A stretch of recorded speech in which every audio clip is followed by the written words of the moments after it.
Bom, professor, dizer primeiramente boa tarde, né? Obrigado por ter participado, assim, da entrevista, por aceitar participar.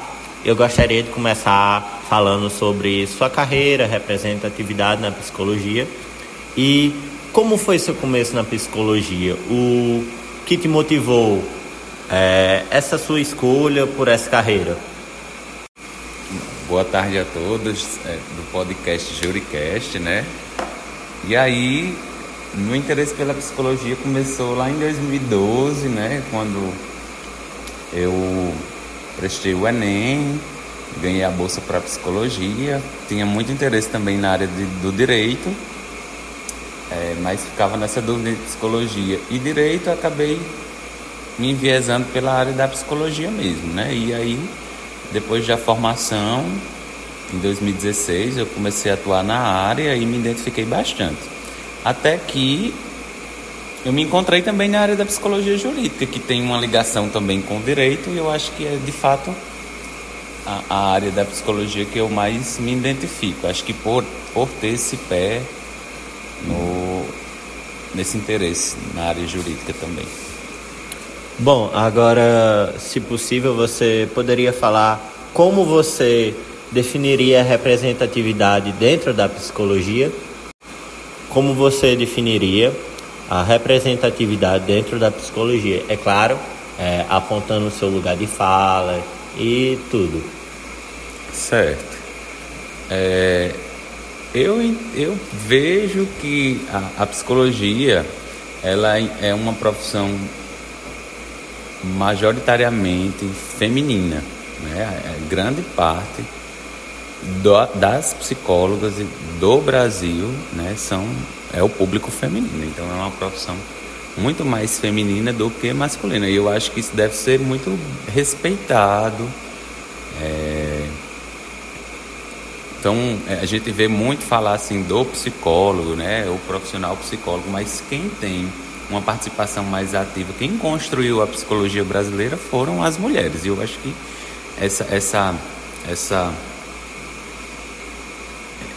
esse reconhecimento deve se dar a essa expressividade feminina dentro da profissão, que contribui bastante para o avanço da psicologia no Brasil. E aí nós, homens, temos o papel e o direito e o dever de reconhecer isso.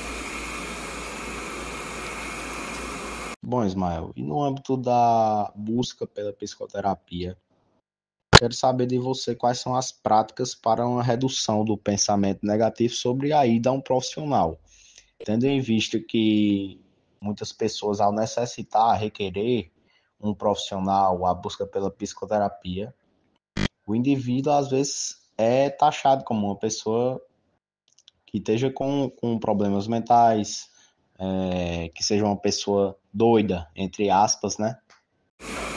Eu acho que um dos pontos principais é a organização da própria classe da psicologia, né? A psicologia ela precisa entender que ela tem um papel muito importante no combate a esses estigmas, a esses preconceitos, e muitas vezes isso não é olhado, né? Pelos próprios profissionais, pela própria categoria. Não é visto como uma necessidade, uma causa que precisa ser combatida. E se isso não é visto, consequentemente isso é esquecido, e a manutenção das violações de direitos, a manutenção dos estigmas, eles vão continuar acontecendo. Então é uma implicação direta da classe profissional, no sentido de sensibilizar e provocar a sociedade ainda mais, e de traçar estratégias também junto ao poder público, porque eu acho que não é só da profissão, mas junto ao poder público, e a outras esferas também sociais, de sensibilizar a população e a fim de desconstruir, né, práticas, expressões que levam ao preconceito, ao estigma, à exteriorização. Boa tarde novamente, gente. Hoje é dia 11 de novembro, aqui na Faculdade Católica do Santa Terezinha, E vamos fazer uma espécie de pergunta bônus ao psicólogo Ismael para o nosso JuriCast. Bom, Ismael, a psicologia ela frequentemente sofre com a falta de compreensão pública e até desacreditada como uma ciência. Na sua opinião, quais são as contribuições científicas mais importantes que a psicologia traz para o sistema de justiça e para a sociedade? E como essas contribuições podem ser mais bem reconhecidas e valorizadas? Boa tarde a todos. Bom, essa ideia que a psicologia, por ela ser uma ciência que estuda a subjetividade, ela não, eu acho que ela não perde o caráter da cientificidade, né, dela, não. Eu acho que isso é um mito, né, que existe aí. E a gente tem muita prática da psicologia dentro do sistema de justiça que é reconhecida. Cada vez mais vem sendo reconhecida pelo próprio sistema de justiça. Exemplo disso é o fato de que hoje a gente tem concursos abertos com cargos, né, com previsão de cargos para técnico, analista judiciário da área da psicologia, e não só da área da psicologia, como também da área do serviço social, da área da pedagogia, que são ciências que estavam, né, conectadas já com o direito, mas assim, de uma maneira muito secundarizada, muito até precarizada também das relações de trabalho. E hoje a gente já vê um avanço nesse sentido, sabe? Hoje, por exemplo, eu tenho certeza que, pelo menos na parte da infância e juventude, juízes vão ter muita dificuldade de trabalhar se não tiver uma equipe técnica para assessorar, para dar o suporte, porque é muito importante esse trabalho da psicologia para fazer os acompanhamentos das crianças que estão em acolhimento, no caso, ou em acolhimento institucional e familiar, como nas aldeias, para fazer os acompanhamentos de crianças que vão para adoção, para fazer as avaliações psicológicas em casos de disputa de guarda, em casos de alienação parental. Então é uma gamificação assim de tarefas, de demandas que exigem muito um olhar cauteloso também da psicologia, porque é a psicologia que ajuda a compreender,